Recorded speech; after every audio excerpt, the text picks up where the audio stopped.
data. Because my forgetful self forgot last time until like 5 to 10 minutes in. So that was probably just fun. All right, let me go close out of that. And that.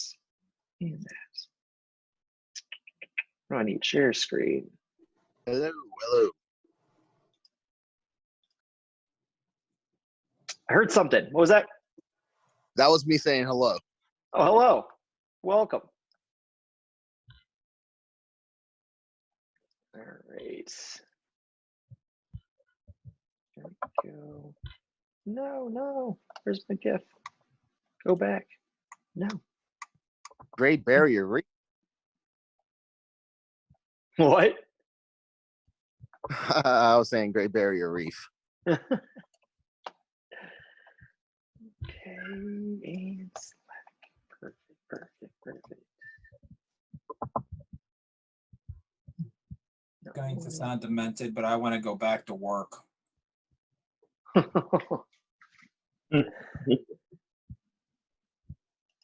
I've been out for only like a week and a half, and I'm already wanting to go back. And I still have 9 more weeks before I can go back.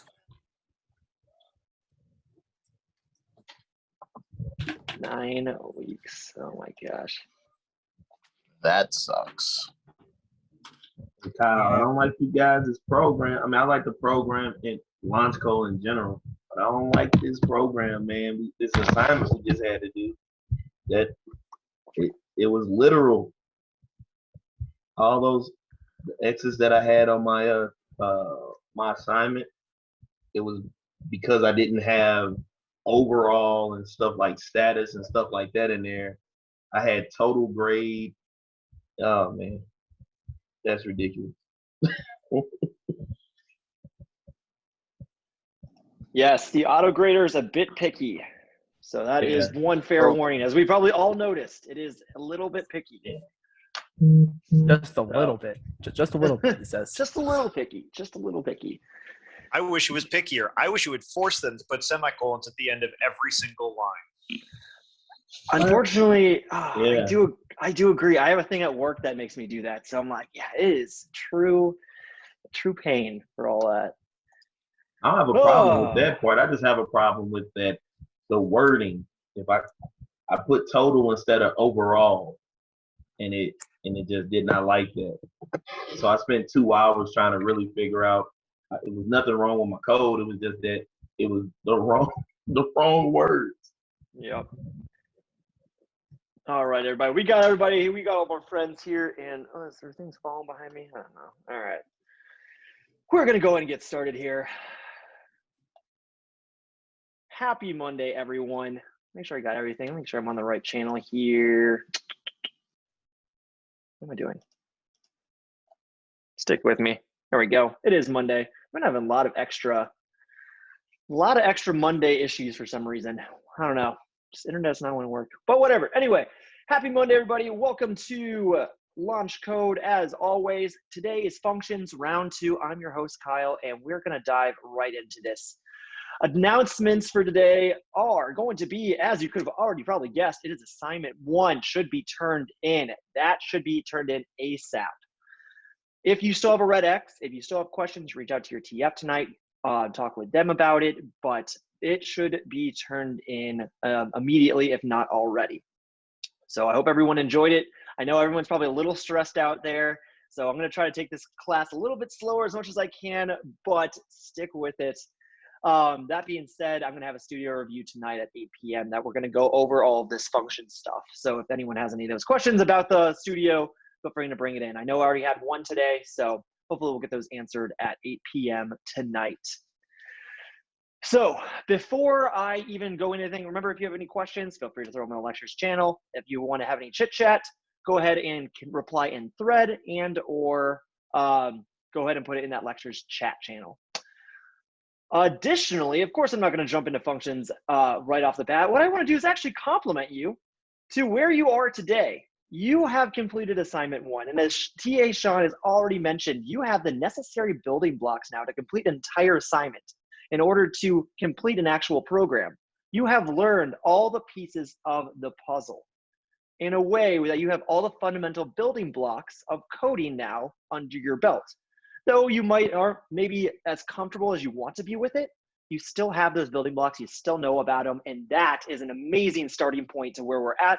And from here, we're just gonna build on top of that. So those building blocks that we're talking about is, of course, variables. We've already talked about our variables. That is the fundamental piece of actually remembering information in our programs. Secondly, we need to have conditionals. We need to be able to validate. We need to be able to check. We need to be able to see if two things are equal, if they're not equal, less than or greater than. All this stuff plays into rules and programs. Those are those if statements. Then we have those loops, those things that we use to iterate over arrays or different containers or in different situations, such as while loops. If we need to continue to loop over something while a conditional is true. Those are another fundamental building block of programs. And then finally, as we already mentioned, to see our new friend, functions. Function is, again, another fundamental piece of coding and also extremely important. It's how we compartmentalize, see, I got that word right this time, compartmentalize our tasks inside of the program. And this is a way, with all these four things above it, is how we construct our applications that we'll be creating from here on out. Now, of course, we're gonna go in here and we're gonna ask you a few things. Out of all these four blocks, tell me this, if anyone can. Well, of course you can, because you all know this. What exactly is this thing that we're looking at? What fundamental building block are we using here? Variable. Variables, exactly. This is a variable. We use let or const, fave cake equals cheesecake, because everyone loves cheesecake. Well, I love cheesecake. Not everyone has to like cheesecake, but it is my favorite one. And then how about this one? If I wanted to iterate through an array, what would I use? What fundamental building block would I use? Loops. Very good. Loops. What particular loop would we usually use for this? For loop. For loop. Very good. A for loop to iterate over an array. What if I wanted to create a reusable task? Functions. Wow. Functions. Functions. Very good. This is how we segment those tasks so we have our computer run them and they're also reusable. What if we wanted to validate if two variables were equal? If statement. An if statement. Very good. That's how we check to see if two things are equal or not equal, greater than, less than, etc. Awesome. Who can tell me what this is? And that's hilarious that a dog's barking right now. Perfect timing. Sorry about that. Variable. Awesome. What is this right here? Variable. It is not a variable. Function. Variable. Function. It's got parentheses. Remember, Function. functions Oh, have function. our parentheses. Functions have our parentheses. And what I need to do right now is something I have not done. Excuse me, sorry about that.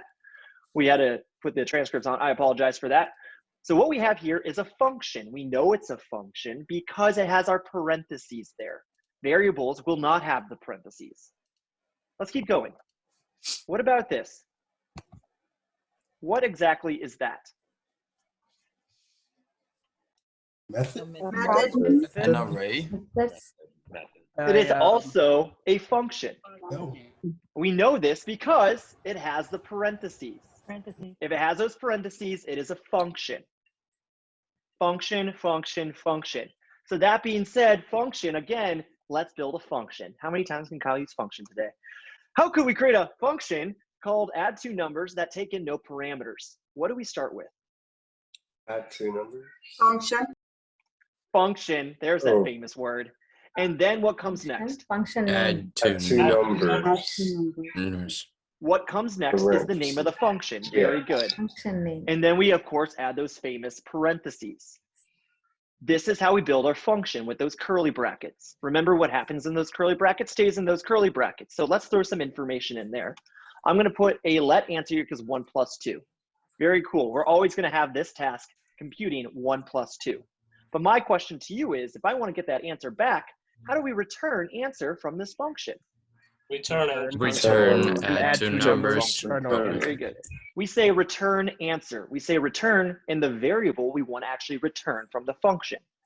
We can't say return add two numbers because add two numbers is actually the name of the function. We want to return answer from this. So let's keep exploring this function together. How would we edit this function to take in two parameters, maybe called num1 and num2? What do we have to start with? In the parentheses, you'll want to include the two functions. Very good. We include those parentheses because it is a function, and then the name of the parameters. Remember, a function can take in 0, to as many parameters as it wants. In this case, we're just taking in 2. Of course, if we wanted, we could have 3, 4, 5, 100, whatever. Would not recommend 100. It's a lot of typing there. So now I want to actually utilize these parameters within my function. And I can use them just like variables because they are just like variables. So I can say now let my answer equal num1 plus num2. And then from here, I can actually return that answer. This is how we can actually utilize the parameters to compute something in our task, our function, and return that answer. Sorry, I got sidetracked here. Give me 1 second. Zoom meeting passcode. Clark, if you're on the call, can you grab the passcode, or can any of the TFs online grab the passcode and share it with Colton? Somebody already got it, Kyle. Okay, awesome. Thank you very much. Also, if anyone's looking for it too, it's under announcements as well. If it does ever, like the scrolling or whatever goes away. Anyway, so okay, this is how we take in 2 parameters. We didn't get to see this too much in action last time because we got a little bit ran out of time. So we're going to see function here, and we're going to say add to, I can't spell to numbers. I'm going to say num1 and num2. So here we go. And then we're going to say let answer equal num1 plus num2, and then return that answer because we want to return it. Now, if I just run this, is anything going to happen? No. No, because what's the second thing we need to do if we want a function to run? Console the log. Call the We function. We need to call the function. Remember, console.log is only for the human benefit. It's only if we want to see something. Right now, we just want to call that function. So I'm going to say let answer. I can reuse this if I wanted to. Add to numbers. And I'm going to say 1 plus 2. Just like that. Or 1 comma 2, excuse me. If I run this again, of course, I'm going to see that, or I'm not going to see anything. So what I want to do now is console log, because I, as the human, want to benefit and see the answer. Now I run this, and now we see 3. So we see that these parameters are going into our function, being added together, and then returned back to us into answer, and then we console log it. Now, one more thing I want to point out is that depending on how you're thinking of it, remember that this isn't going to be assigned to the variable. It's what's returned from this function that will be assigned to this variable. What's returned from the function will be assigned to this variable. That is very, very important to note, is that this function is not being assigned to the variable. The actual value that's being returned from that function is being assigned to that variable. I have a question.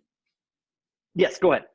So what if you don't if you don't assign it to that variable and you just do console.log? It's still gonna print out the same thing, right? It will still print it out. However, once this line is then passed, it will forget that answer. Oh, so okay, that's why you're doing it. Right, exactly. So down here, I don't have any idea what that answer was. So if I ever needed it again, it's basically useless. I'll have to call that function again and make my computer do another task. But why make it do the same task twice? That's why we should remember it in a variable. So then we can use it. Perfect, it clears it up. Absolutely, awesome.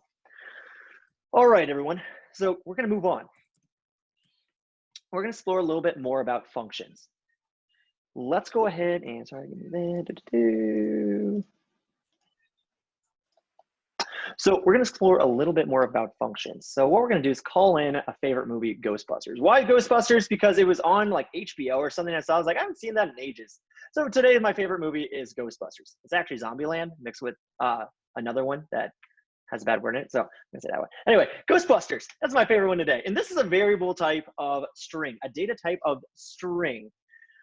The next one I'm gonna have is Imdb rating, which is 7.8, which this is the data type of a number. This is nothing new. We've seen all this before, so it shouldn't be surprising to any of us. So we've seen number, it's 7.8, and I'm gonna bring in one more. We have cast here, Bill, Dan, and oh my gosh. Oh, why did I forget his name? I look at it and I look at her name and I'm just like, I don't want to mess it up too much, and I always mess it up. Singori Weaver, right? Yeah, there we go. I know I'm not saying exactly right, but bear with me. Anywho, let's move on. So this last one down here is an array. So I'm gonna do favmovie.split. Favmovie is a string. This dot split, you've seen this before. What does it do? It just splits it into individual characters. So we're going to have Ghost and then Busters all split into its individual characters. Also with that space in there too, because a space is a character. So that's what this does. Now let's go ahead and take a look at something else. Imdb Rating.split and maybe Cast.split. If I ran either of these, we're going to get a giant no, a giant error. You might have all seen this in our last studio. This is not allowed because this function.split is specific to the string data type. Therefore, if we tried to run that on either this array or that number, we're going to get an error saying that split is not defined or not found on a string. So one thing to really keep in mind with our functions is that these helper functions .split, the first one taking a look at, is data type specific. So keep very close eye on which functions you're using like this on which data types. Moving on, so string would have .split, .slice. You've seen both of these. Let's take a look at this one. This is a number specific one. .toFixed. Essentially what it would do is that take 7.8 and round it up to 8 for us. Somewhat helpful, not really gonna be helpful too much in the near future, but just kind of showing you a number specific data type function. If I try to do this on either the fave movie or the cast, I'm gonna get that error once again. So again, we need to make sure and keep very close tabs on what our data types are when we're doing these .splits, this .slice, these .toFixed functions. So let's keep moving on. We're gonna bring in this cast.sort. You've also seen this one as well from our last studio. This one will sort what's in our cast from A to Z. Luckily, and just by like pure coincidence, Bill, Dan, and our other guy here, and I will get his name down, and like, oh my gosh, I practiced like 8 times in the mirror too before this. Segori Weaver. I'm still not getting it, whatever. Anyway, this will sort it exactly how this is. Shagorni. Thank you, Joe. That is what I need to see. Oh my gosh, terrible at it. Anywho, this will sort it from A to Z, alphabetize it. So we've seen this before, nothing different. So I want to introduce you to somebody new. We have this cast.map. You might have seen this in your reading if you've read this chapter. This one, in my own way, kind of want to explain it, rebuilds an array. It takes in an array and we can do something to it and return something completely differently constructed. Sagorni. I like that. Sigourney Weaver. All right. Thank you very much, Andrea. All right. So let's talk a little bit more about this cast.map. This one takes in a parameter, but it takes in a data type we haven't yet talked about, passed down into as a parameter. We're going to take a look at that now. We're going to bring cast.map in there. We have our array at the very top. Now this parameter is going to look a little weird, but what it is that it's going to pass in a function as a parameter. A function is also a data type. Strings are data types. Numbers are data types. Arrays are data types. Functions are data types. These all can be passed in as parameters into other functions.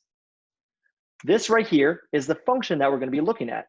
But you're all probably asking yourself, does not look right. What exactly are we truly looking at here? It is nothing like we've seen before. So let's go ahead and take a closer look at it. This function right here is acting just like every other function we've ever explored. There's nothing new or different with this except for one thing. As you've already noticed, it does not have a name. This function comes nameless. So if it comes nameless, it's acting very privately, almost like it's anonymous, AKA here we come entering in anonymous functions. Anonymous functions are unnamed functions that we can use to pass in as parameters. So let's go ahead and take a very close look at this function here. We're going to create an anonymous function and pass it in. I actually went too far there. We're going to create this anonymous function and pass it into the cast.map function. And let's go exactly see what happens. So we're going to come over here. What we're going to do is console log or comment out this console log here, and we're going to build that array with const. Let me do that. Let me say cast equals Bill, and then we had who else do we have? Is it Dan? Right? Yeah, Dan. In moment of truth, can I say it? Sigourney. And I do not know how to spell.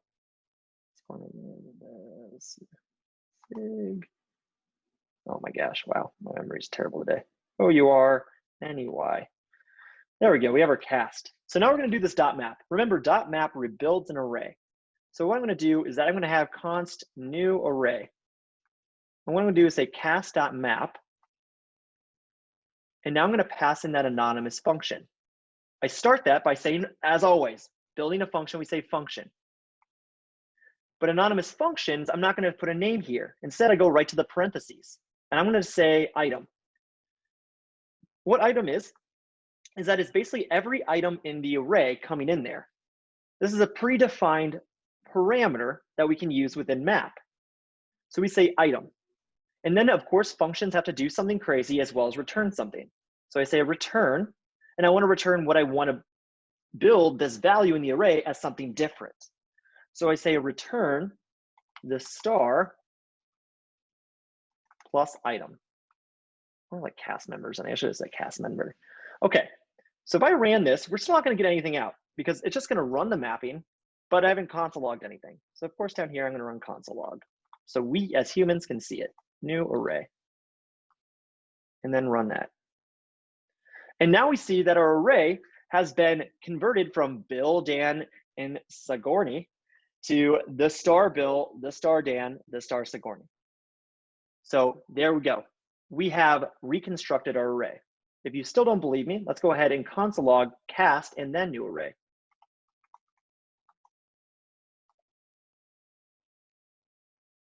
There we go. So we have our original array and our new array. And we were able to do this because we used an anonymous function and passed it in as a parameter. This is how we utilize anonymous functions. Now, before I get any questions in here, I want to go over one more thing with them. We have our function in here, and then we have already talked about these anonymous functions are no different than the other named functions, other than they don't have a name. Functions are created to do a task. This is exactly what it did. It did a task for us. The only difference is that anonymous functions are used to be passed in as parameters to do that task, unlike what named functions do to just be there whenever a task needs to be repeated. All right, so I know I've talked a lot here, so I'm going to unmute, allow you guys to unmute yourselves, and I'm going to go through a couple of questions here about what we just went through with anonymous functions and that dot map. I'm going to start with Ryan here too. So dot map iterates over the array, similar to a while loop. Think of it more as towards a for loop. It's going to loop through the array like a for loop, and it's going to rebuild that array as it loops through, starting from the 0th index to whatever index it ends at. So it starts with Bill, ends with Sigourney. So think of it more as definitely a for loop. It does iterate automatically. Yes, awesome. All right, who else has a question about this? We had something like this in the reading and I could not figure it out, and I'm sure it's very simple.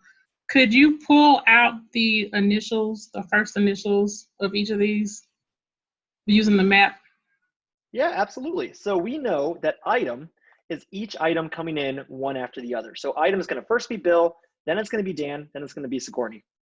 How do I get the first letter out of a string? Wima. Slice. We don't need, oh, we can do slice. Of course, we can just use slice 0 to 1 here if we wanted to. Item.slice 0 to 1. So we run that. Oh, I totally did splice. Oopsies. I naturally just ran that. There we go. So we can use slice 0 to 1, and now we just got that first initial out. We could also do, if we just want to get that first letter out, bracket notation. Very good, bracket notation. Bracket 0, and we get the same exact result.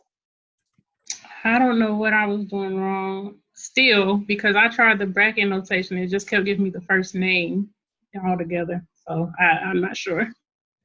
No worries. Make sure that what you're passing in is actually a one-dimensional array of just these names. But yeah, feel free to practice this. And yeah, that should get you what you're expecting. Awesome. Who else has a question? Me. Why is item used to represent each of the cast's names? I just picked it. It's an arbitrary name. It's whatever the developer wants it to be. I can also have cast Okay. member and say cast member. I change that. I run it, and I get the same result. It's whatever I want to pick it as. But yeah, great question. Item should not have been picked. It's not really an item. They're actually people. Shouldn't call people items. Jade, I saw your question here. That actually answers my question.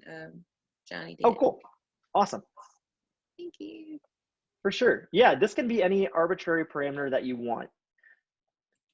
So, yep, that's why I picked that. Yeah. What other questions you guys have?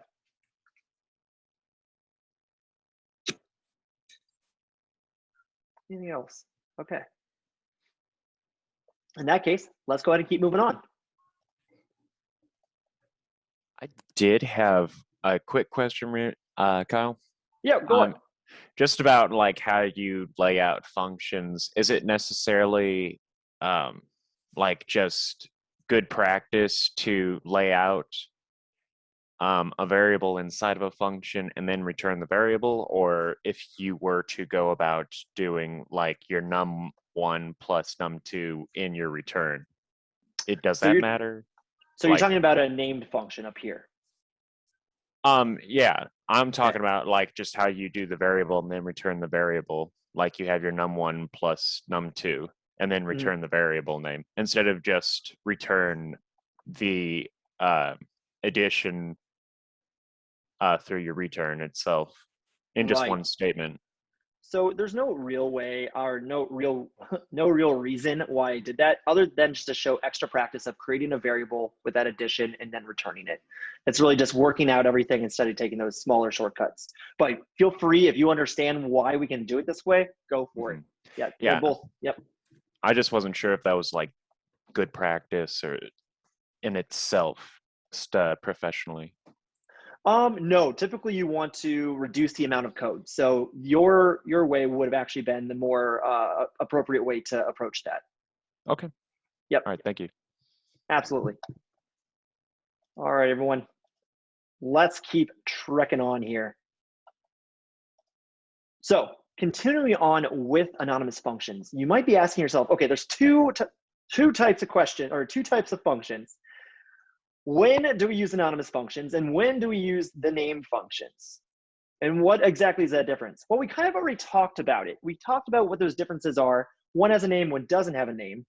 But for anonymous functions, they're typically used, if not always used, when you need to pass them into a function as an argument.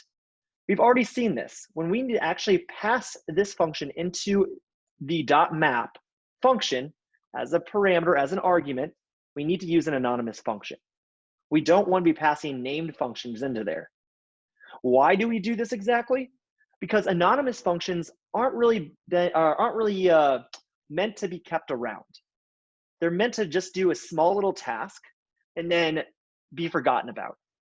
Named functions are different. Named functions hold true tasks, very, very heavy-hitting tasks that we want to keep around for a long time.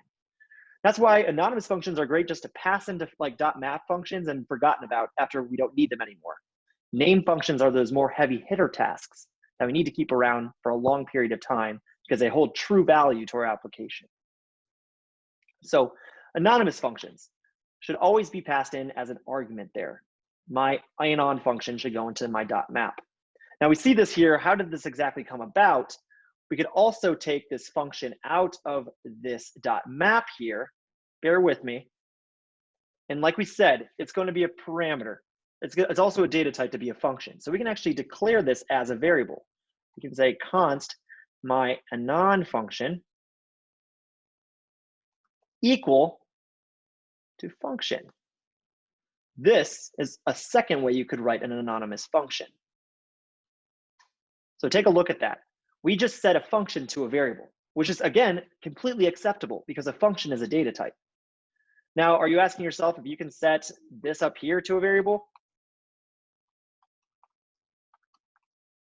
I don't actually know if you can. I don't think you can. No, thank gosh. Okay. Yeah, do not do that. Anonymous functions are the ones that should be set to the variables. I just had to think about that because JavaScript sometimes is very forgiving. But anyway, for my anonymous function, we should be setting that to a variable sometimes, and that's when we can pass it into map. Are you asking yourself now, when should we do this and when should we just put it into the map? Well, maybe I want to reuse this within just another function. If I just want to reuse it once or twice, go ahead and save it to a variable and then pass it into my map function. So now I can do maybe 2 arrays. New array 2 equals cast.map. And then we say the same thing. So instead of having to write all those lines of code again, we can just reuse it just for a small period of time. Yes, you can absolutely use let instead of const if you want. I apologize for always using const. Feel free to always use lets if you would like. Why wouldn't you just give the function a name instead of assigning it to a variable? Seems the same. Again, Ashton, this is just to keep this function around very, very temporarily. So yes, technically we did assign a name to it, but it doesn't make it a named function. Now, I don't want to get too much into the intricacies of it, but think of a named function as a much more heavy portion of your application. Well, this one down here is just a very lightweight variable. Anonymous functions are meant to be lightweight, used, and then forgotten about. We use this name if we just want to use it maybe twice or 3 times and then forgotten about. Named functions up here, those names stick around for the entire life of the application. Remember, your application is living for a good long time in computer time. So those name functions stick around while these anonymous functions are just forgotten about here and there. So think of anonymous functions as temporary, and these name functions will stick around for the lifetime of your application. Your variable does not stick around. Remember, what happens in these brackets stays in these brackets. So as of right now, how you see in Replit, they seem like they stick around. But once a function runs, say maybe I want to do my mapping up here into this function, and I bring my cast up here, what happens is that once this function is ran, this anonymous function is forgotten about because what happens in these brackets stays in these brackets. So yes, your variables stick around for the length of your function and then are discarded. Your named functions, though, will always stick around for the entire life of the application. So we just got a little bit down a rabbit hole here, so I will unmute everyone real quick for any questions about this.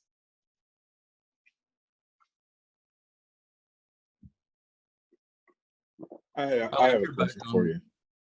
I like your gosh. background. All right, who's up first? Okay. This may be offbeat, but it is something that can make sense where like the return from one function can also be used as a return from a anonymous function can be used as like something permanent for a new permanent function, so to speak. You know what I'm saying? Like how we define a variable for one function.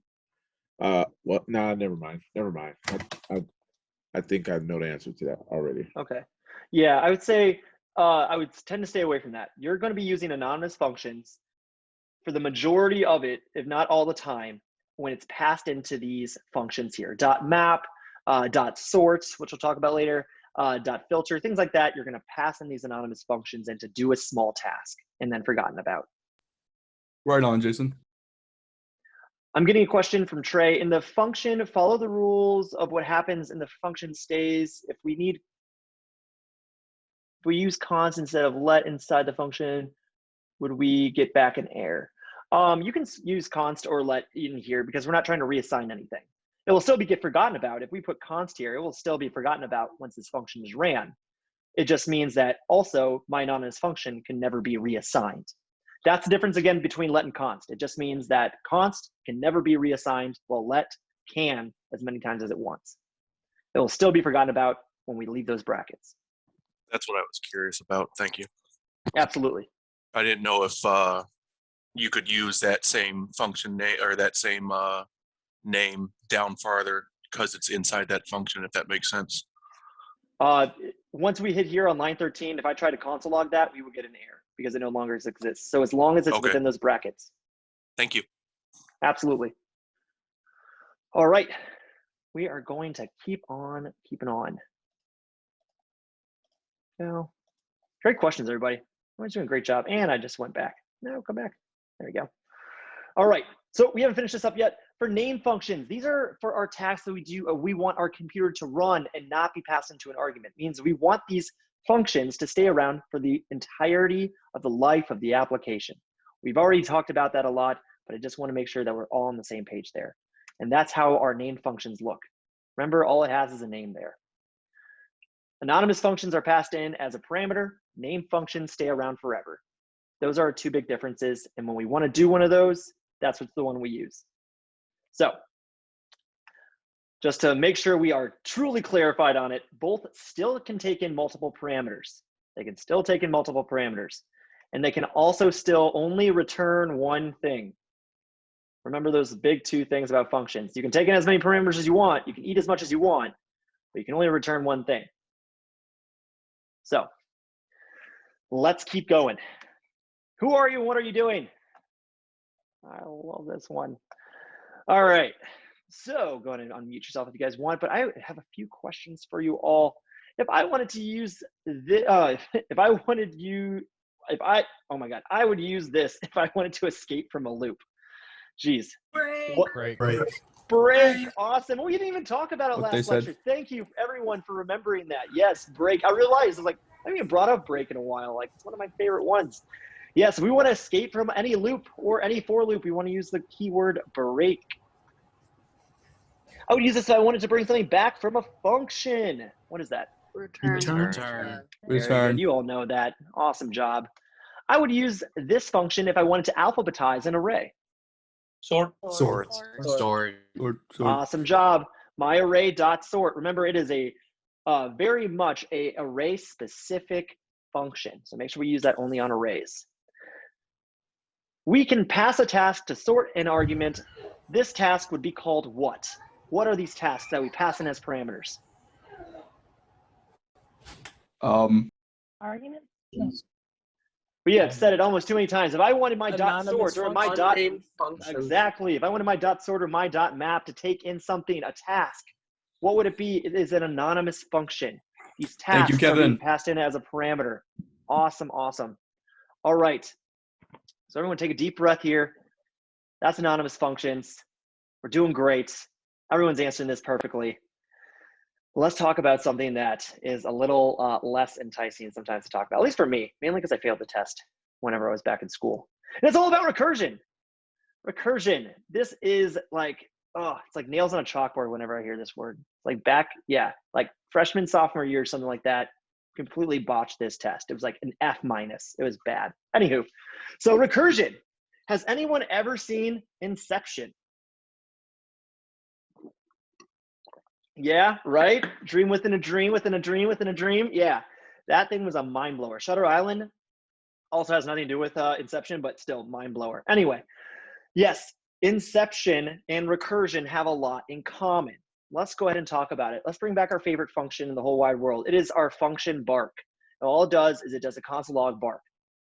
Now, one thing you've already might have seen, especially in your assignment 1 or maybe in the other material, is that functions can actually call itself. They can call itself within itself within itself.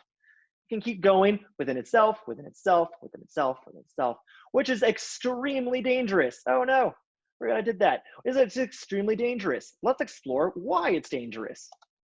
So if we had our function bark, come on, Replit, don't be like this to me right now. Oh, that's not what I want to see. How do I do that? Okay. I guess we don't get to see it. Lecture 6. It's because it's a Monday, and my computer knows when it's a Monday. All right, function bark. And we do a console log dot bark. Let's make sure this works before we run it. Should be a bark 1, should be a bark exclamation point. Perfect. And we make sure we get all of these console logs out. And what we're going to do is we're going to call bark. There we go. Very innocent thing, right? We run it, we get bark. Oh. Come on. Oh, Replit. Okay, there we go. Let's try that again. Sorry, I had to comment that last code. That's all it was. We run our function bark, we call to it, and it's going to bark. Now, let's put that very, very innocent little thing that we just did. We're going to call to our bark once again. So if we run this, what do we think is going to happen?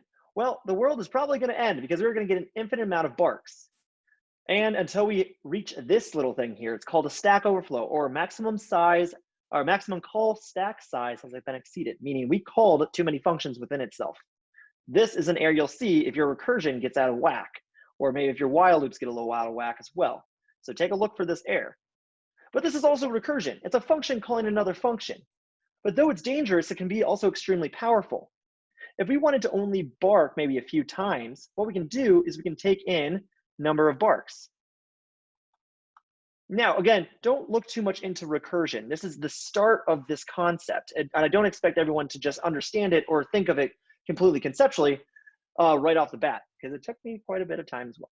So number of barks, and now we need to pass in number of barks minus 1. So what I'm going to do here is that I'm going to loop, or I'm going to use recursion to bark a maximum amount of times that I want. So what I do here is that if my number of barks is equal to 0, then I'm going to return.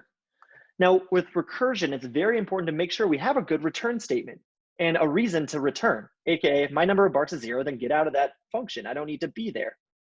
So now let's go ahead and do this. What I'm going to say is I'm going to bark 5 times. And we're going to run this one. And now we get 5 barks. What just happened is that it called to bark. It said, is 5 equal to 0? Well, no, it's not. So it keeps going down. It barks, and then it passes into the bark function again with 5 minus 1, which is 4. You got it. So it passes 4 to the next bark. So it comes back up to the function, runs it again. Number of barks is 4. Is that equal to 0? Sure isn't. So we bark again, and now we pass in 3. We do that again with 2, then 1, and then 0. When it gets to 0, it returns. And when that one returns, all of them will return, hence producing 5 barks. This, my friends, is the magic of recursion. We got to do 5 barks. Isn't it amazing? Isn't it beautiful? You think it's deserved an F on a test that I'm totally not grudging over for like 11 years now? No, exactly.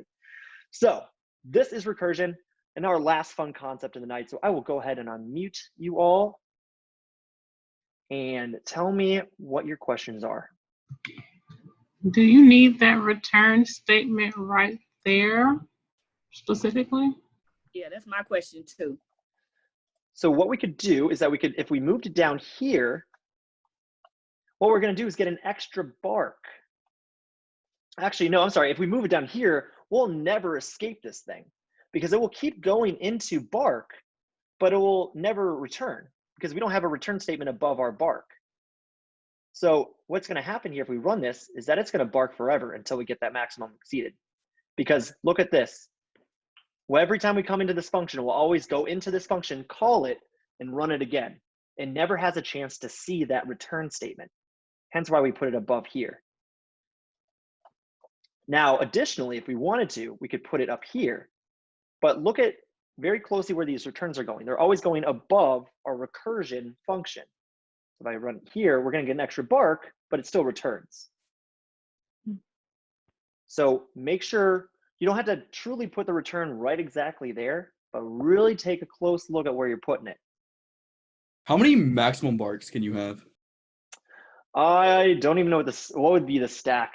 Probably like 56,332. I think like around that probably. Oh wow. Okay. I don't know. It could be a couple million too. It's a lot of barks, man.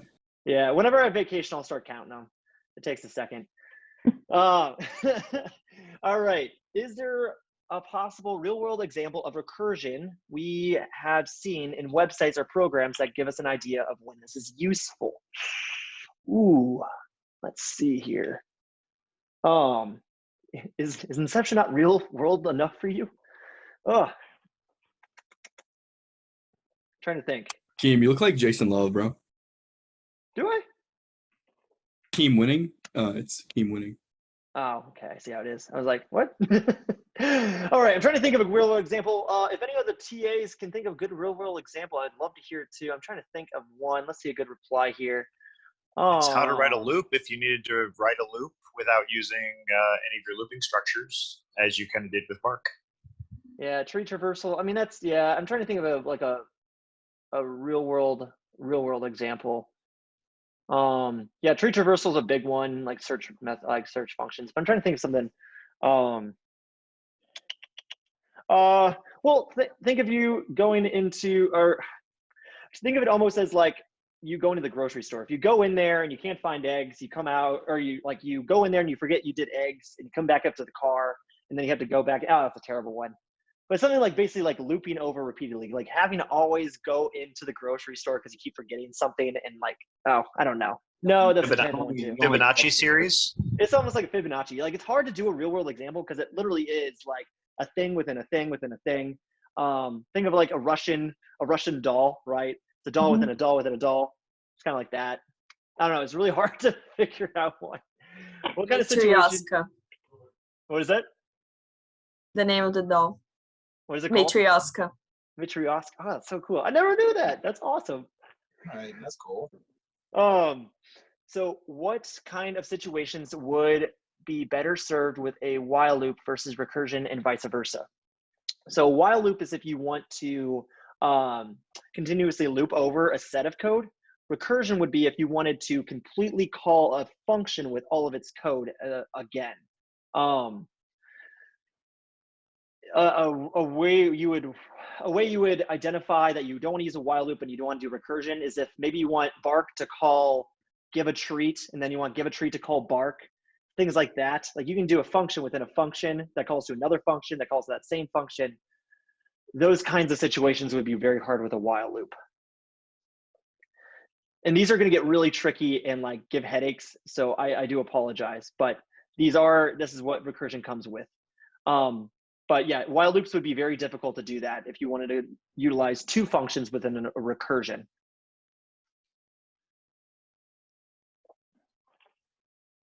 I also, absolutely. Oh, Mr. Wigner is my dad. Call me Mr. Kyle. I am trying to read that. I'm a little confused. Sorry.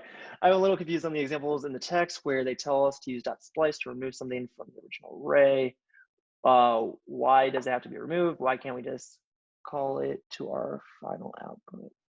I would have to look at that specific example. I'm sorry. You want to use splice if you want to replace something in an array or remove something. So splice can replace or remove. It's also very powerful to do that. You'll want to do that more often than building a new array, because building a new array takes more time, and splice will actually save us a lot of time and also a lot of headache instead of making another for loop. Jen, yeah. I think that's what it was. I think it's like, I was just like, okay, we have this array, like, why don't we do it? So I think that's what it's referring to. It's just like when we're ordering something or figuring something out, it keeps using that one. And I was just confused as to, okay, why wouldn't we just like pull it out? But you're saying, well, pulling it out would be a whole new array and a whole new setup. Right. The only way to pull it out is through splice. Otherwise, you have to create a whole new array without it in it. Okay, that makes sense. Cool.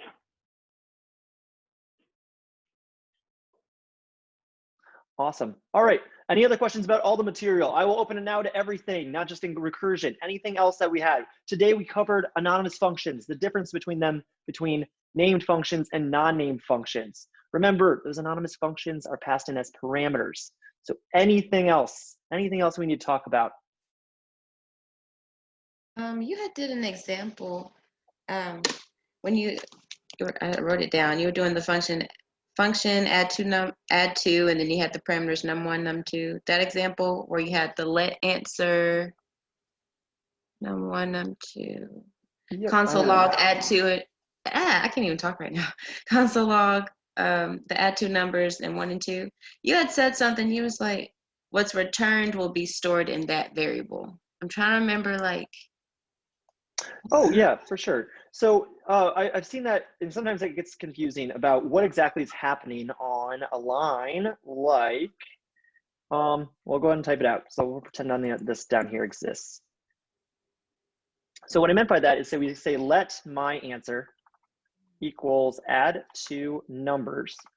We'll say 5 plus 10, so that'll be 15. So this right here looks like we're setting my answer to this function. That's not what's happening. What we're doing is we're setting my answer to whatever's returned from add two numbers. Remember, functions do three things. They take in stuff, 5 and 10, do something crazy, add them together, and then they return something. That thing returned is what is actually saved to this variable, not the function itself. So it's very important to note that don't look at this like my answer is now equal to add two numbers.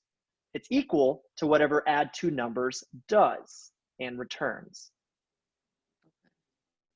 Okay. So that's what I really wanted to clarify. Does that make sense? Yes, that makes sense.